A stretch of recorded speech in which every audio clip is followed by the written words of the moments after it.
আমাদের দেশের মানুষের না সত্যি কথা বলতে কথা বলার যে ভঙ্গি বা বাচন ভঙ্গিগুলো বা ওয়ার্ড পিকিংটা সবসময় রাইট হয় না এবং ম্যাক্সিমাম ক্ষেত্রে খুব নেগেটিভলি যার সঙ্গে কথা বলছে তার উপরে যে ইম্প্যাক্ট ফেলে এটা তারা বুঝতে পারে না। তো ওই সেন্সটা তাদের নাই।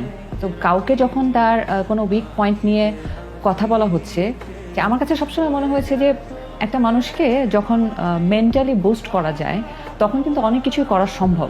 কিছুদিন আগে দেখছিলাম একটা বাচ্চা হওয়ার পরে থেকে তখন পোলিও থাকে না, অনেক বাচ্চাদের পোলিও থাকে, তো হাঁটতে পারে না, চলতে পারে না। তো ডক্টর তাকে বলে দিয়েছিল ওই বাচ্চাকে যে বাচ্চা কখন দৌড়াতে পারবে না, কিন্তু তার মা যখন তাকে প্রতিদিন বলতো যে তুমি দৌড়াতে পারবে, তোমার পক্ষে সম্ভব। সো মানুষকে যে জিনিসটা বারবার বলা হচ্ছে ওর ব্রেন কিন্তু সেটাই ক্যাচ করবে এবং সেই অনুযায়ী সে অ্যাক্ট করতে থাকবে। তো সেই কারণে সবসময় পজিটিভ কথা বলাটা খুব জরুরি।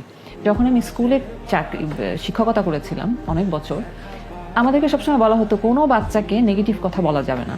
ছোটবেলা থেকে অনেক সময় অনেক বাচ্চা অনেক কিছুতে উইক থাকতে পারে, তো তাকে কিভাবে মেন্টালি বুস্ট আপ করা যায় বা তাকে কোনভাবে কথা বললে সে অনেক বেশি এনকারেজড হবে, হয়তো যে কাজটা সে পছন্দ করছে না সেই কাজটাও সে পছন্দ করে করতে চাইবে, ওই যে সেন্সটা মানুষের মধ্যে ডেভেলপ করাটা, এটা আমার মনে হয় আমাদের আম জনতার সবার মধ্যে এই জিনিসটা আসা দরকার, যেটা আমাদের দেশের কালচারে একেবারেই নেই।